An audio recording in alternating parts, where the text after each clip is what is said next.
Hello and welcome to Cutting the Ball in the Post-Truth Apocalypse. I'm Ben, I'm hanging out with Mike. Hello. And Claire. Hey. Today we're going to talk about USOs, Unidentified Submerged Objects. I like this one. Been in the news recently, hasn't it? It has. There's been some footage the Navy have captured, is it? Yeah, and we'll go through the most famous ones too. Alright then, so let's start with some new and returning listeners.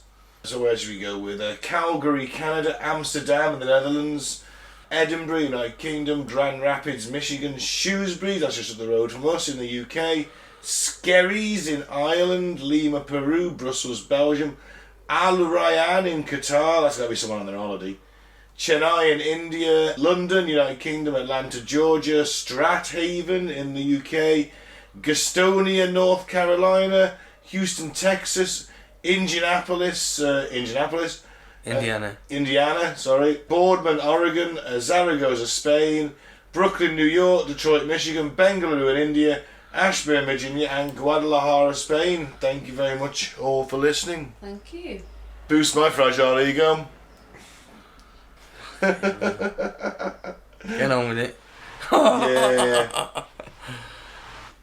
So, let's go with and someone needs to say this for me, please. The Baltic Sea. Anomaly. There we go. Anomaly. I can't say that word. I've been trying all day. I broke it down. Hard anomaly. Anomaly. I can't do it. Fucking idiot. Anomaly. But that doesn't sound right. Anomaly. That's the closest we're getting. So basically, Swedish researchers found what some suggested may be a flying saucer on the sea floor. There are even skid marks behind the large object that suggested it may have moved across or crashed on the sea floor. Skid marks. Skid marks. One expert speculated that the object was just a glitch in the team's sonar. New reports surfaced this week. The team uncovered a second similar object nearby. But as the report hopped from one website to the next, one thing was missing: an image. Life's Little Mysteries contacted Peter Lindbergh, who led the expedition to get the full story on the elusive sonar scan. So Lindbergh, who successfully recovered objects from sunken ships, announced he had discovered a strange round object at a depth below 300 feet, about 300 feet, which is 91 metres, on the ocean floor in the Gulf of Bothnia between Finland and Sweden. According to the mystery, he noted evidence of scars or marks disturbing the environment nearby, suggesting the object may have moved across the ocean floor at some point. Or, it's the ocean floor. The Baltic's not that deep. Isn't it? No, 300 feet in this place, it's not that deep. No. You're still not going to get skid marks that go in like a perfect line. You never had skiddies. on the sea floor, if it's something natural and people are claiming it's, natural markings or whatever, it can't be nothing straight.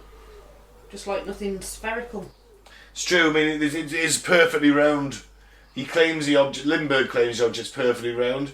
And it looks round. It may not be perfectly round, but it looks round. Although the resolution of the sonar image is slightly too low to verify it. It is possible the lines that appear to be leading to the feature indicate movement. It's also possible they're unrelated. The object remains unidentified, but many experts question whether the sonar image was accurate to begin with. In a story that ran on Popular Mechanics, which is a website, Hanuman Singh, a researcher with the Woods Hole Oceanographic Institute, explained that the side-scan sonar Lindbergh used to find the object is not very reliable. Although it's perfectly useful for finding sunken ships that have a high profile on the ocean floor, it is far less accurate for revealing flat, low formations, Singh said. Furthermore, Singh said there was evidence the sonar was not calibrated properly, but that's what he would say. He's a so-called expert. He's not going to admit there's UFOs crash at the bottom of the ocean, is he? Well, haven't they sent a submersible down there? Yeah, I was going to say that, yeah. Exactly, because there's only been 2 submersible things that deep, and one of them was James Cameron, who paid for it himself. 300 feet, you said? That's not that far. No? No. But submersibles don't tend to go that deep, I guess. Oh, they went pretty deep with, the Blue Planet and all that on the BBC. Well, this is a slightly older article, so I've been beaten by them. But I thought it was the best one to describe what we were talking about. Yeah. CNN's Brooke Bowman claimed the original mysterious object is not on its own down there. The Ocean Explorer team also found another smaller disc-shaped object nearby. Both show a rigid tail or drag marks more than 400 metres, about 437 yards long. Their size and distinctive shape are generating some peculiar theories, including that it could be the Millennium Falcon, Ooh. Russian warships, Atlantis, a marine version of Stonehenge, That's possible. a crashed flying saucer. Not so likely. Come on, why can't it be that? I think it's, more likely to be a crash flying saucer than Atlantis. Yeah, or is it a plug to another world inside Earth? Ooh, that'd be interesting. I also read an I wouldn't article. pull it out though, would you?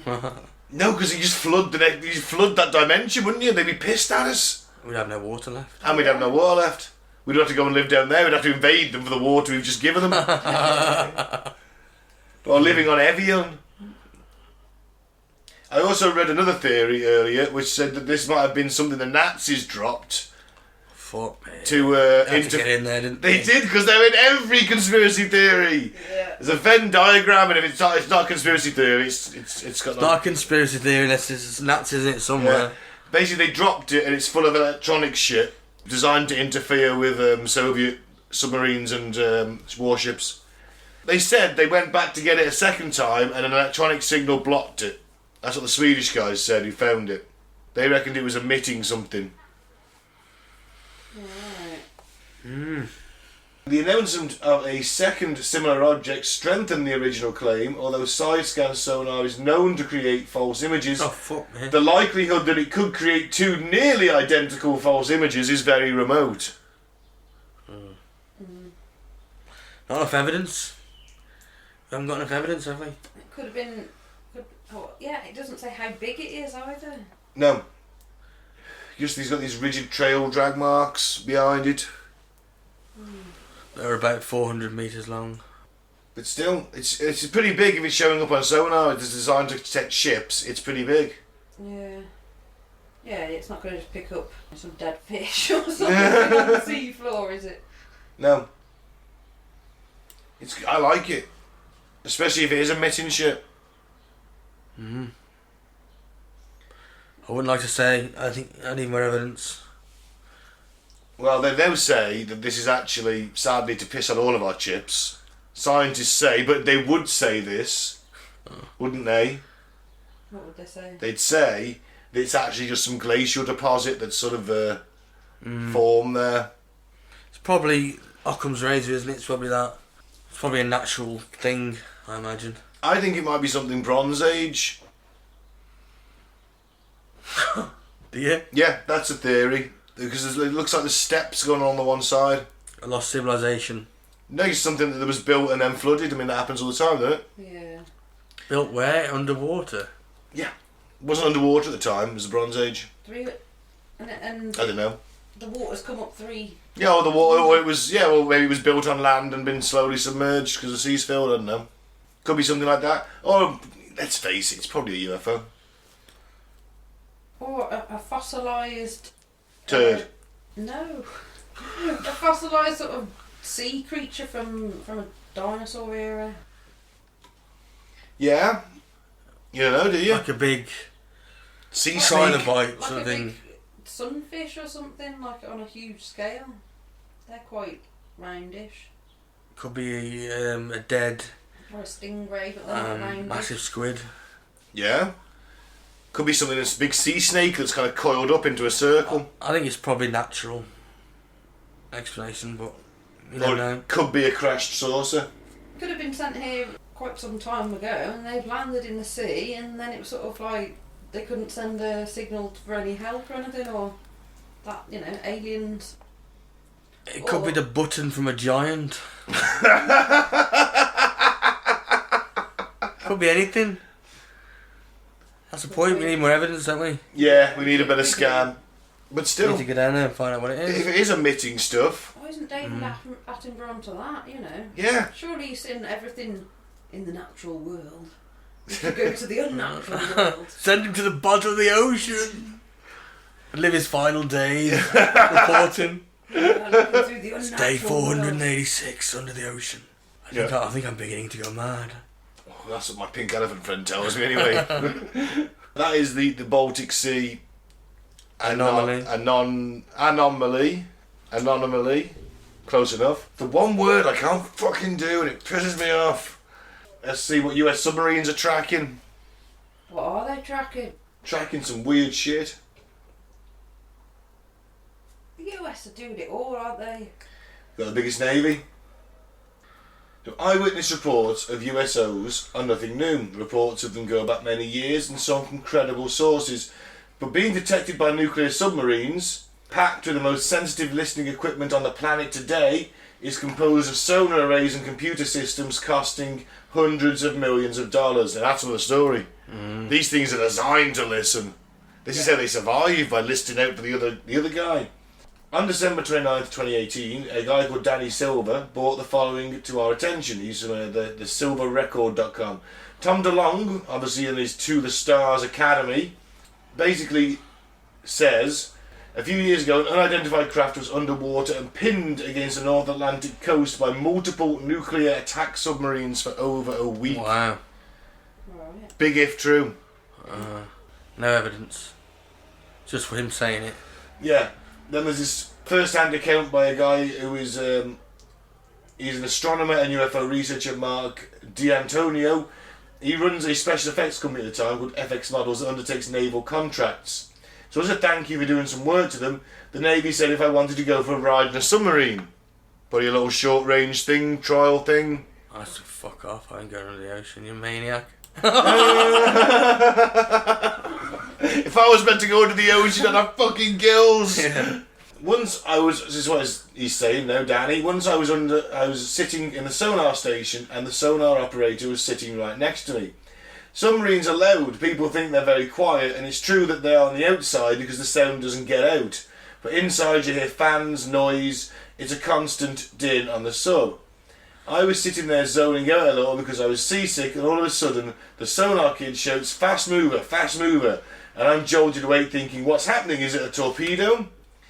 The executive officer comes out and the operator shows him the path of the object. The officer says, how fast is that going?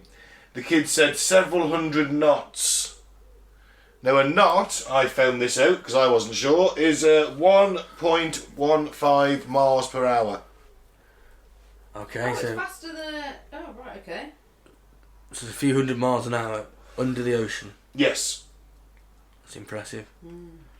The officer says, can you confirm it? So he goes to another sonar machine and confirmed it wasn't a machine anomaly. Anomaly. That. It was real. I thought, wow, that's incredible. So the sonar guy says, well, what do I do with this? And the officer basically just says, log it and dog it. In other words, just log it, bury it in the file. Log it and dog it. 4 years later, Mark said he was doing some more contract work to the Navy when he spoke to a senior naval official about what he saw. I asked him, can you tell me about the Fast Mover program? Mark explained. He looked at me and said, sorry Mark, I can't talk about that program. Basically confirming the program exists without ever actually saying anything. This article talked with a number of sources during the investigation, and what we learned is that yes, unexplained noises and even track contacts do pop up on submarine sonars, some of which seem to move at incredible speeds. But it is rare and the data is often inconclusive as to what was actually detected. But maybe most interesting, and peculiarly so, is the Navy doesn't actually have a way to classify these strange sounds as unknown and tag them for further review. One of our contacts who's willing to go on the record is a veteran sonar operator and instructor turned pro gamer. Yeah. Jive Turkey. Jive Turkey is his gamer tag. How do you become a pro gamer? You just sit there all day playing shit. Is that it? And then you enter tournaments, go to gaming festivals, I'm assuming, and try and become number one. Interesting. So he asked Jive if strange encounters do occur and how they are handled if so. He told me that they do, although they are rare, and there's usually no way to classify them as strange. He said, I don't know what they are. We usually logged it as seismic or biologic. We were instructed that nothing is ever unknown. That's the thing, it's so quick you can't measure the speed. In the examples I'm thinking of, it's a detection that lasts a few seconds on the towed array. There is no way to measure the speed accurately because there isn't enough data. So he's saying, yeah, stuff does crop up, but you can never really be too sure. But We're relying on the evidence of someone called Jive Turkey. yeah, maybe he's taking that government shilling, man.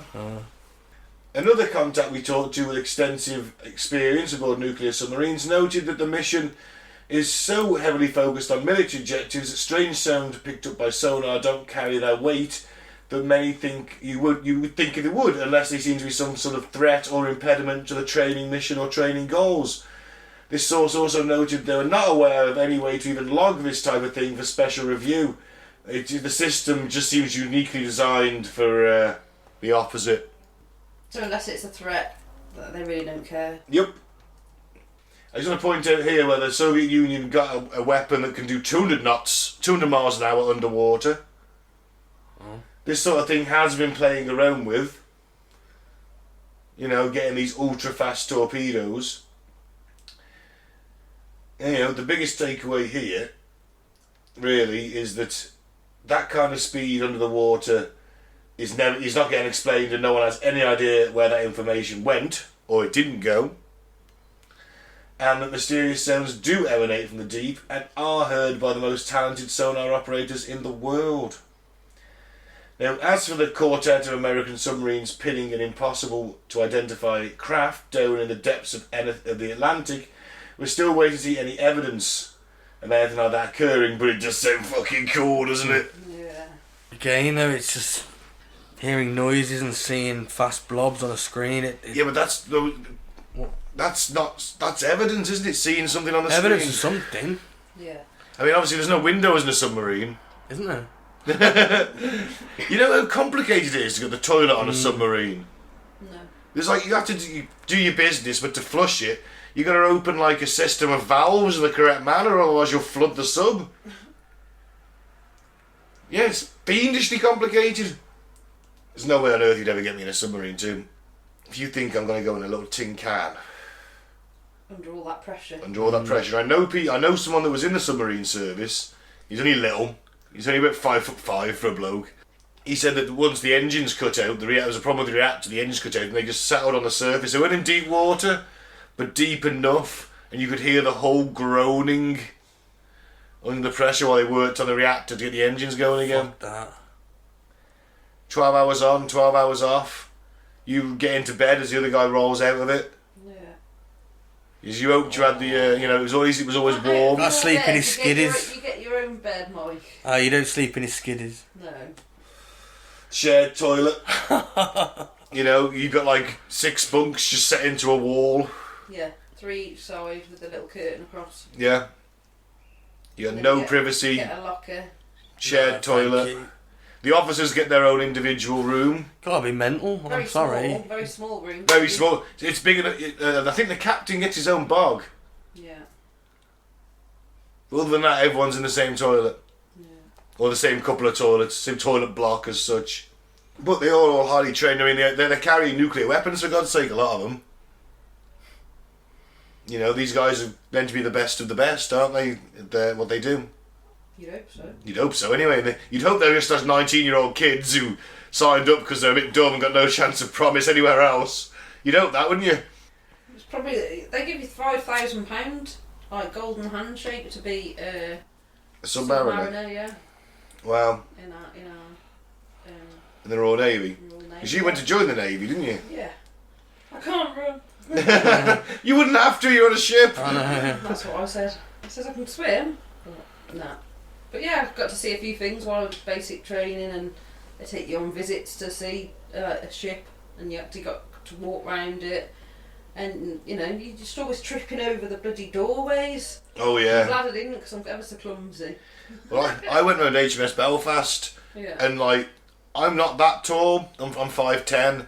Even I was Like, because you're going to step over the fucking door hatch thing, Yeah. you need banging your head off the thing. If anyone was over 6 foot, you'd be concussed permanently. Imagine Crouchy under Oh, Crouch, they wouldn't even put Crouch in a submarine. Peter Crouch, England football. How tall was he? 6'7". 6'7". Imagine a basketball player who were like 6'8", 6'9", 6'10". You just wouldn't put him down there. You'd have to make giant submarines. Yeah.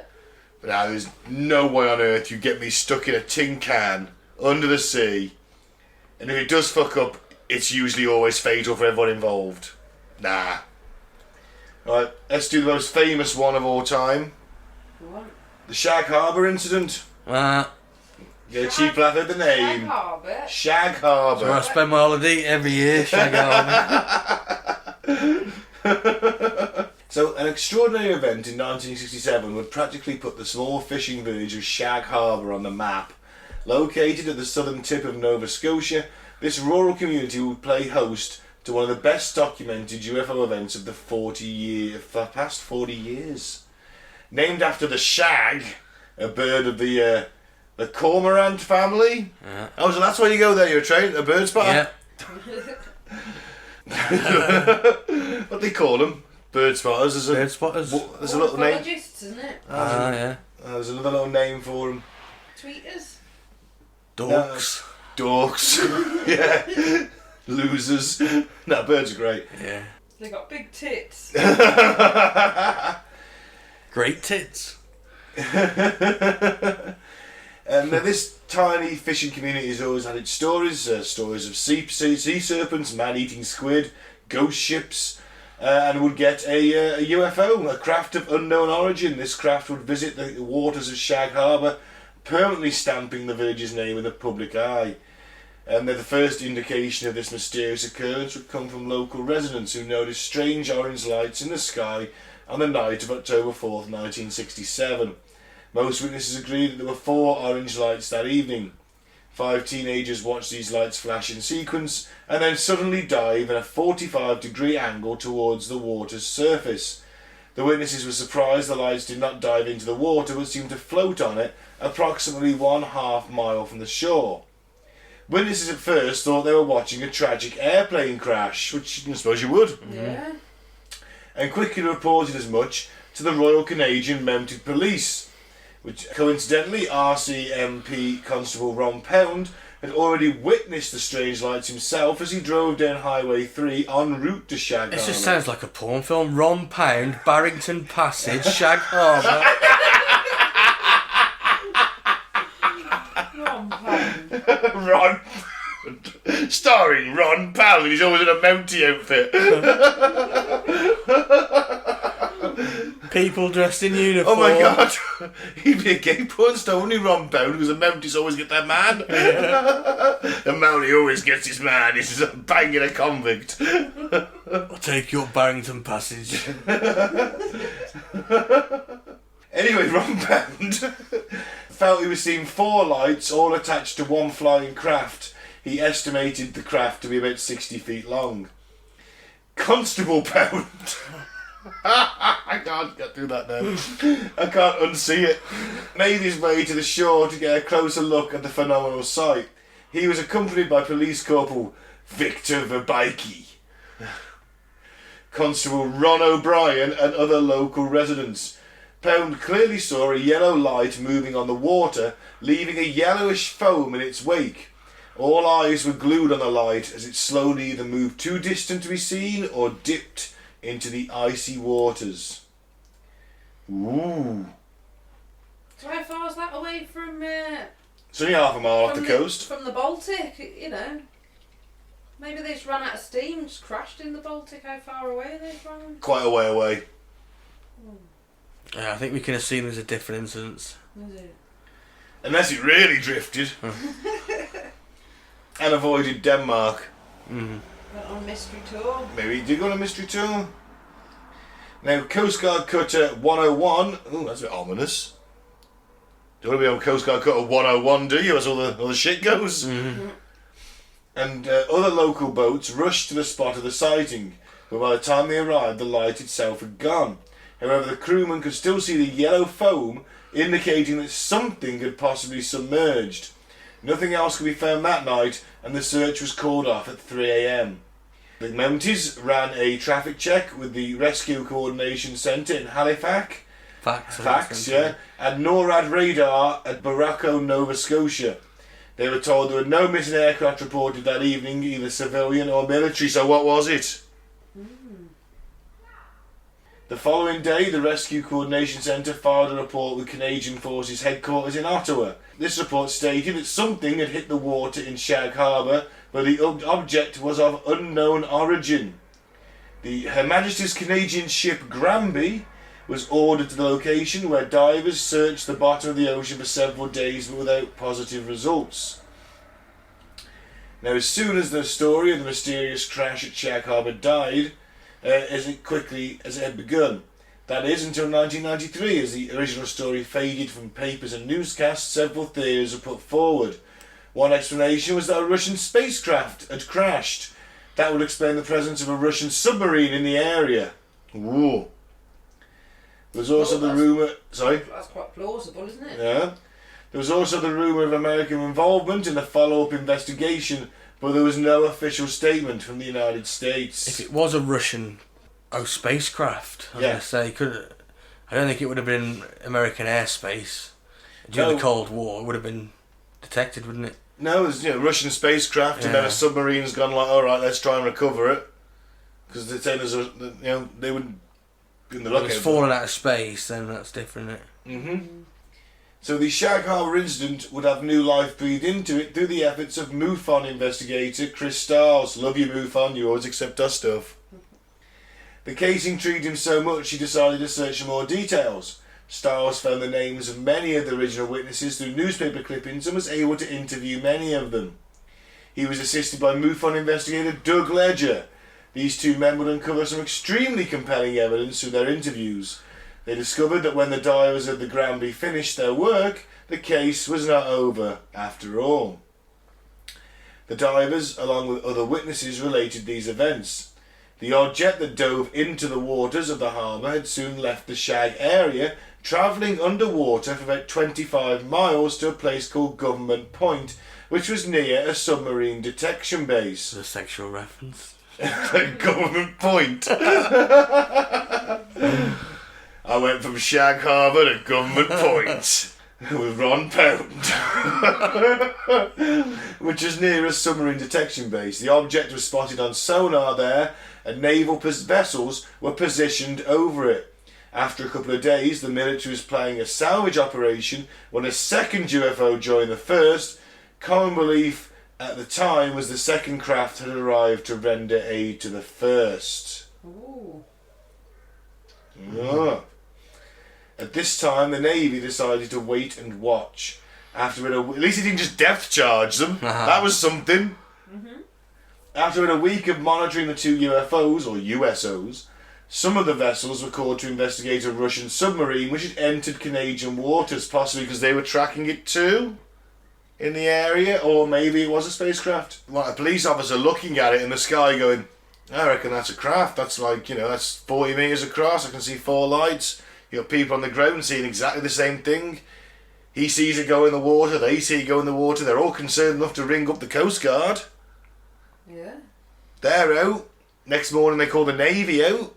They're putting divers down. They don't find anything, but maybe it's just moved off a bit, or it's deactivated, gone to the bottom. Well, it's enough for the military to take it seriously, isn't it? Yeah. Because they did. I think it's the strongest one of the three. Mm-hmm. Absolutely. We've said before, haven't we? We know more about the surface of the moon than we do about our own ocean. Mm-hmm. I mean, we don't know if there's another life form down there. Do we? We don't know. Could live in the deepest chasms where we've got no chance of going. Yeah, but you might think you might find some dead bodies washed up at some point through history. I don't know if I believe that. Or maybe there's an alien base in a very deep part of the water. Maybe. And it's easier for them to avoid detection by just diving into the middle of the Atlantic than it is... But extraordinary claims require extraordinary evidence. Joel Osteen's made 50 million quid by saying there's a magic man in the sky who'll get cross if they don't give him money. Mm-hmm. Yeah, it's because people are thick. This has got more evidence than his Bible. Yeah.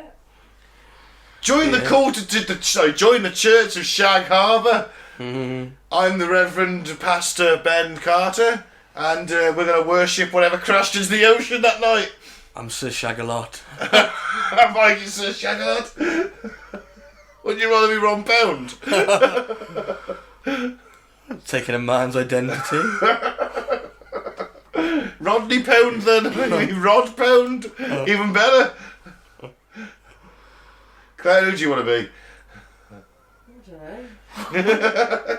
You can just be a witness if you like. Just a witness. Oh. To the orgy. just like smoking.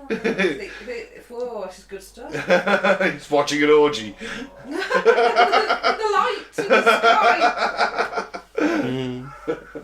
I do like that one actually. I really do. Something, obviously the second part of it where it does a runner, escapes. It's tracked by the sonar point, a government point, designed to pick up submarines. They pick something up.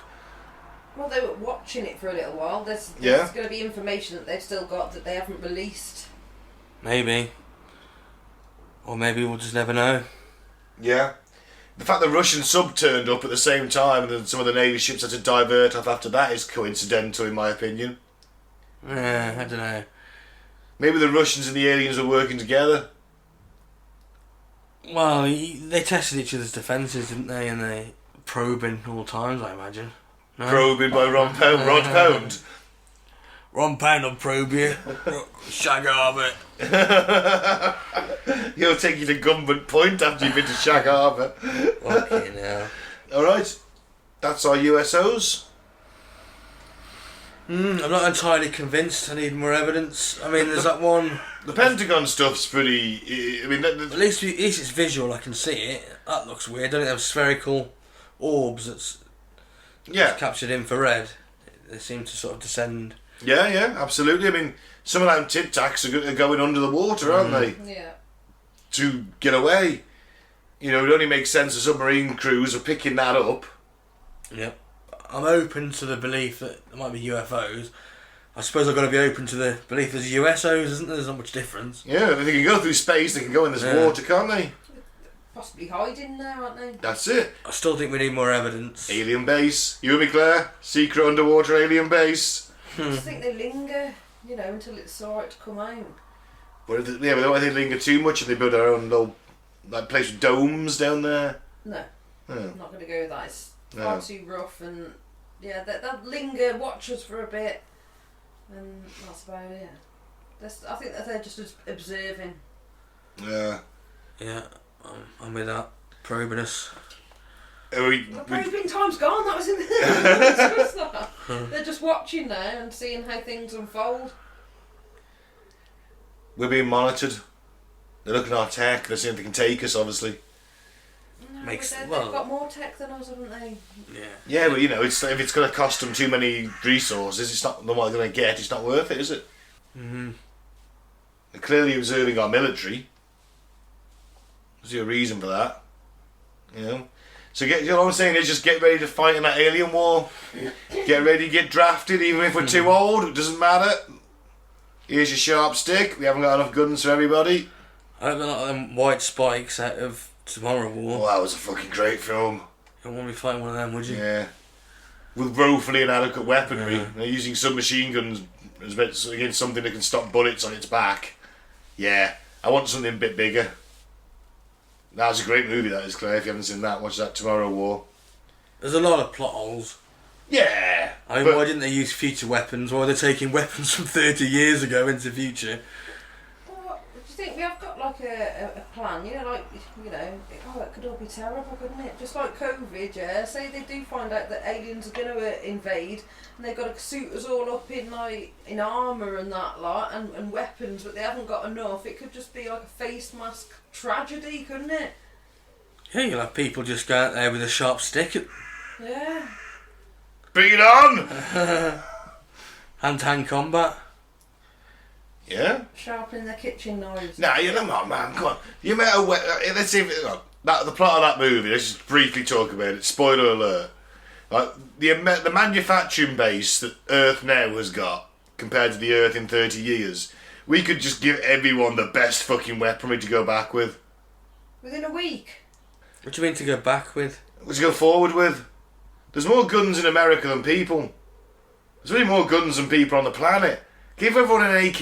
Yeah, but we're logistically shit. If like You gotta have bullets as well, remember? Yeah, yeah. Okay, so I'm like the high alien, and I send like a message to the White House saying we're invading next week. You know, well, it might even be today. They could do it today, wouldn't they? They wouldn't wait. They would be like, oh, we'll come next week. We'll give you some time to get some of your puny little bullets together. And, no, that was they have to go. They jump 30 years into the future to fight the war. They just kind of get dumped there, don't they? Mm. Who do? So us, for In this example. film we watched. Yeah. Anyway, we go into time travel. Yeah. Anyway, you got a 25% success rate of coming back. The odds are that low. Is it? And if you do come back, you're probably horribly psychologically damaged and won't ever say a word again. Unless you're Chris Pratt. Yeah. Good movie though. Yep. Right, so you got fucked up facts, Mike? If you want them. Yeah?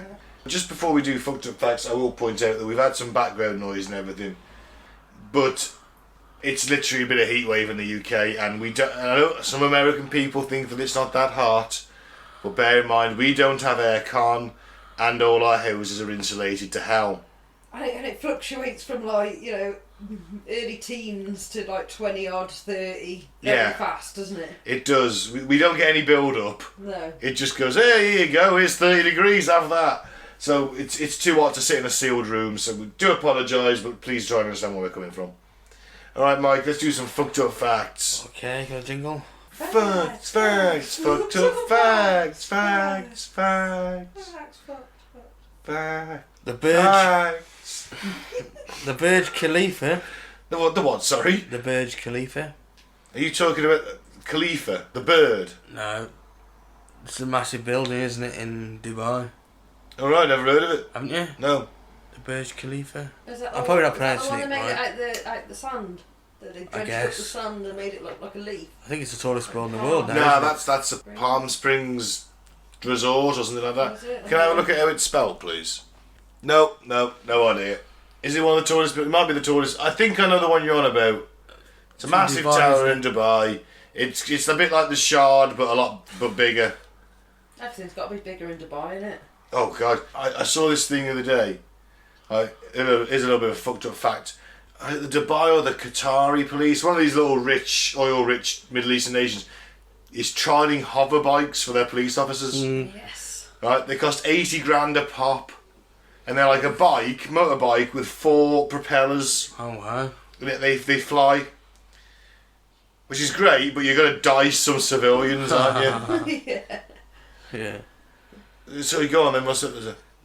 The Burj Khalifa is so tall that Muslim residents living on the highest floors must wait an additional 3 minutes to break their Ramadan fast from those on the ground floor as they experience sunset later.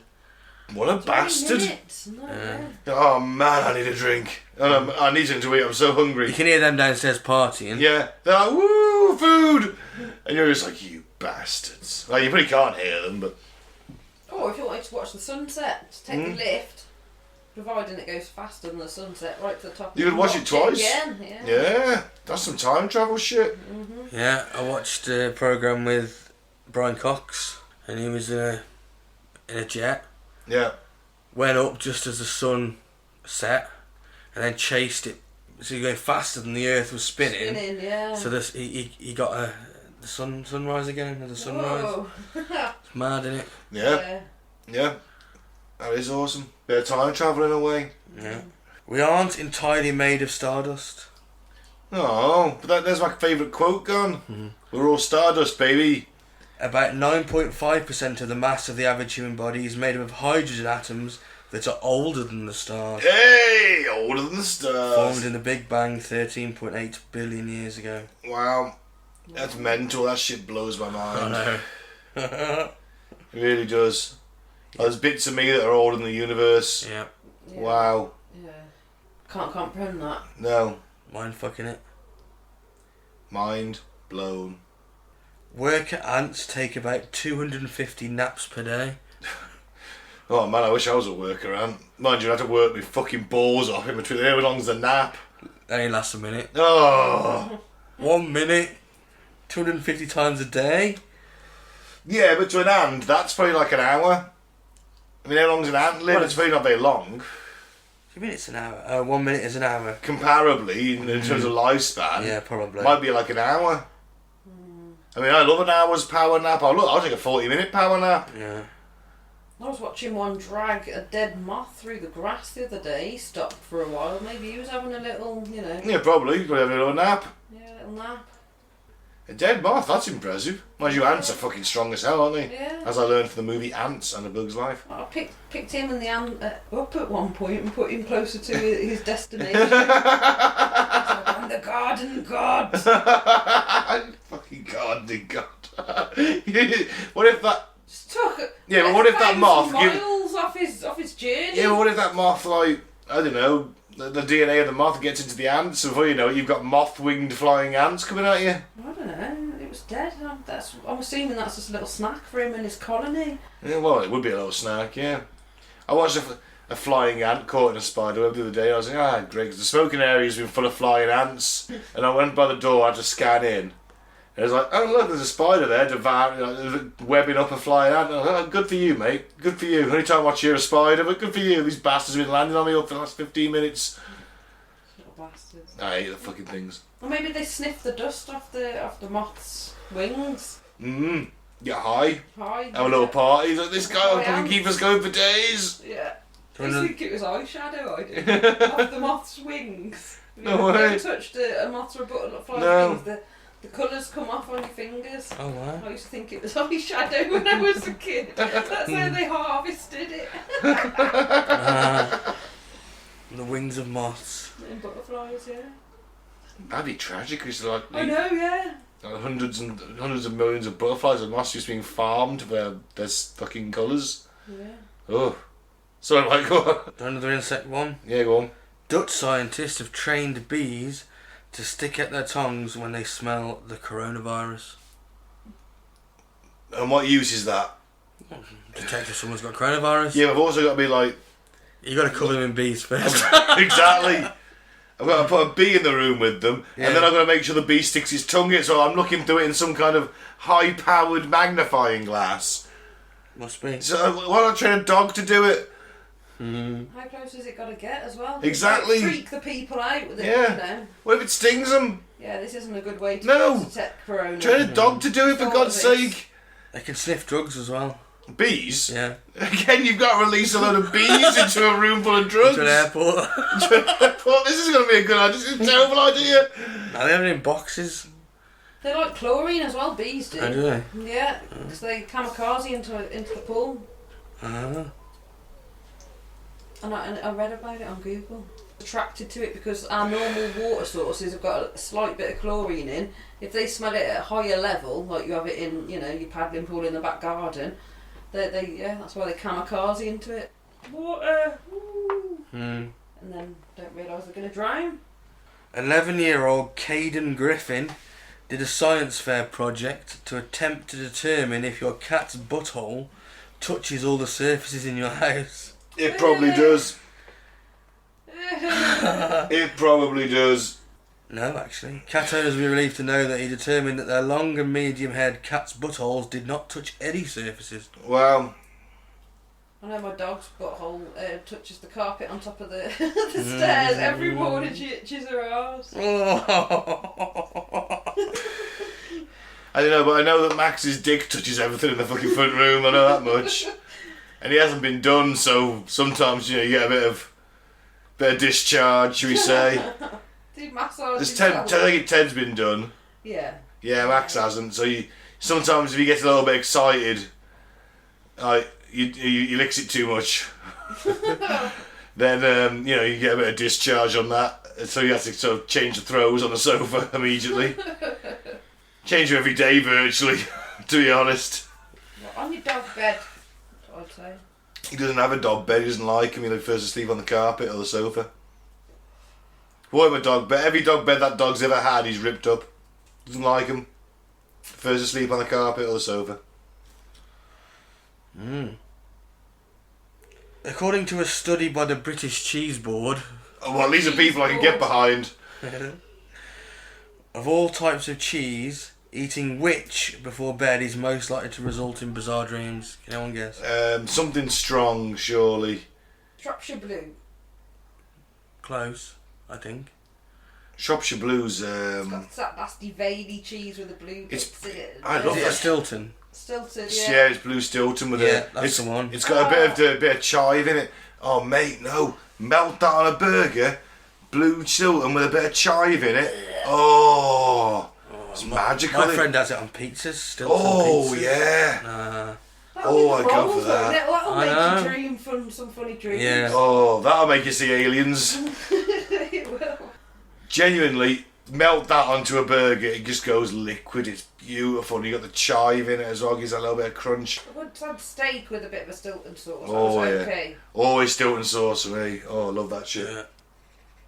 In 1948, 2 pickle packers in Connecticut That's Pickle packers? Pickle packers. were arrested for selling pickled cucumbers unfit for human consumption because they would not bounce when dropped from a height of 1 foot. Is that how you should test it? Must have been. That's fantastic. So it's okay to drop it. It's okay to buy it after it's been dropped on the floor, As long as it bounces. as long as it bounces. If you're quick enough, you can catch it, I suppose. You peel a cucumber, don't you? You not? No. I don't, yeah. No. I don't eat it, so I don't know. I don't like You it. sliced it, didn't you? I like Sliced pickles, but cucumber. not cucumber. That's strange. I don't like pickles anyway. Do you know when Steve said he pushed a cucumber up his arse? Did he? Yeah. That was that carrot. I don't think it was a Why carrot. would you do that? He was weird. Not as weird as ancient Roman women. Go on. They wore nail varnish made from lizard's blood That's pretty metal. and bleached their hair with pigeon droppings. Again, pretty metal but gross. And then the butterfly eyeshadow. And then the butterfly eyeshadow. Oh, fucking hell, yeah. Yeah. Savage. Savage women. Oh, Roman women were, they loved to fuck. Yeah, they look good. They look good. A sperm whale head contains more junk than brains. Oh, that means they've ate too much plastic. No, junk is a fatty substance that sits just above the whale's upper jaw. No, so it's just... I think he was making a joke, sperm and his junk, Yeah. Bubble. Yeah. 73% of people have a drawer full of miscellaneous junk in their home. Yeah. Yeah. Yeah. Yeah. Absolutely. Batteries. The bottom drawer, every little shit that miscellaneous goes in that. A Yep. light bulb. Piece of string. Some shoelaces. There was a packet of Rizzlers in there as an emergency. Yeah, the nasty ones. Yeah. For women in medieval Europe, wearing weasel testicles about the thigh was thought to prevent pregnancy. Well, it put me off. I know, no one fuck them, that's Like, what- oh, Jesus, what are those? They Oh, just, stink. just decaying weasel testicles. I'm not in the mood anymore, darling. Go around the other side. Well, it's the Middle Age. Ooh, is sodomy okay in the Middle Ages? I doubt it. It's a bit more religious. Then again, I mean, I'd imagine people did it anyway. Yeah. They're not sodomy free. No. Yeah. Do you know where the biggest grower of legal opium poppies is? Afghanistan. No, that's probably illegal. All right. Legal then. Ooh, give us a clue. Is it in the west? No, it's in the very bottom, very south. Argentina. No, Africa. no, South Africa, I mean. no, further. It's Tasmania. Oh wow. Oh. But they've got a real problem with local wallabies getting high and passing out in their fields. Mm. Those wallabies. In 1746, a judge in York ruled that bagpipes were an instrument of war. Yep, fully believe it. That's all they're good for. Scaring the enemy. Yeah. They're not much of a tune, are they? No. Sort of make you cringe and sort of. Ugh. Ugh, Yeah. that's terrible. But if you charge into battle beside a bunch of men in skirts and the guy wearing the, guy playing them is also wearing a skirt and is walking calmly through the artillery fire, and you're like, yeah, I can get behind that. Yeah. Yeah. All sorts used to mean the dregs of drinks in a pub. Oh, I'll have a pint of all sorts, Yeah, please. collected up and sold at half price to quote drinkers who are not overly particular. Can believe it. I can fully believe it. Oh, the trays. Yeah. Like the drip trays. I can fully believe it. Cool. Between 1980 and 2012, Marion Stokes recorded every minute of US television on 71,000 VHS tapes. Why? The house was made out of VHS. Yeah, she had to buy 9 apartments to store them. Jesus fucking Christ, you got more in the sense. Is she mad? Well, obviously. How many hours did she record? 71,000 VHS tapes worth. Every minute between 80 and 2012. Every minute of every channel. I'd have made the whole apartment block out of it. Yeah, you might as well. The walls, bit of glue, Gorilla Glue, stacked them up. Yeah. This is a new room that made some stairs. That I woman's... have to rewatch them because that would take a lifetime as well. Yeah. Hang on, so what year was it? What year did you start? 80. Is there a correlation then between Betamax dying off and VHS taking over because that woman was mad enough to just keep on buying VHSs all the time? Probably kept them in. But he already provided the surge necessary to beat Betamax, which apparently were better, but more expensive. Quality wise. Yeah, but more expensive. Mm. I've got a fucked up fact. Did you know that between the samurai era of Japan ending, the samurai ceasing to exist, Okay. right, as an order, and the death of Abraham Lincoln, for 22 days, the fax machine had been invented. Right, so there's a 22-day window where a samurai could have sent a fax message to Abraham Lincoln. No way. Presumably Lincoln was then killed by said samurai because he didn't reply. But I'm just, how ace is that a samurai could have... There was a window of 22 days. Mad, That innit? must be a pretty primitive fax machine. It was literally the old... Yeah. But it's still a fax machine, it counts as being a fax machine. Why? Information is transmitted down the phone line. It's mad. Yeah. One more. Go on then. In the 1990s, the US military attempted to make a gay bomb. What? Yeah, that doesn't surprise me. I think I've heard something about that too. Did it spray out pheromones? I don't know how, it doesn't say, but they hoped to distract opposing forces by making them sexually irresistible to each other. Well, you know what? It's not a bad plan, is it? Weaponised homosexuality. I mean, if all the troops lined up in their trenches... They're making love, they can't make war. That's it. They may stop fucking when they see American troops charging over their trench line and grab their weapons, though.